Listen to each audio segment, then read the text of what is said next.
有一本书叫做《修行次第》，在修行次第当中都讲到了我们的心，实际上是本体是空性的，它是怎么空呢？未来、过去、现在，从3个时间来观察的时候，心的本体也不存在的。还有心的本体呢，就像虚空一样的，从这个层面来讲，也是就本体不常理的，也是空性的。我们在修行过程当中，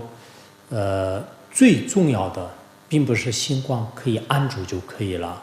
最重要的在安住的时候也好，或者说是在起心动念的时候也好，心他自己的本体要认识到它的本体是什么，这个是最关键的。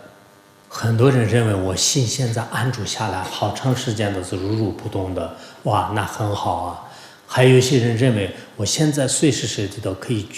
觉察得到我的心到底在做什么，也很开心啊。实际上这并不是很高的一个境界。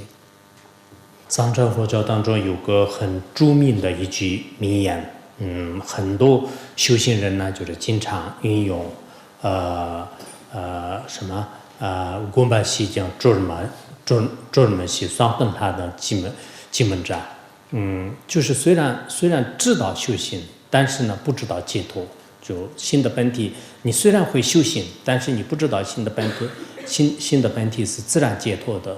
所以这种修行呢，跟这个四参天或者四无色界的天人的这种禅修呢，没有什么差别的。因为你只知道是心会安住，但是呢，你不知道是心的本体是自己是空性的，自己是解脱的。就这个在很多修行人在修行过程当中，在这里会误入歧途的。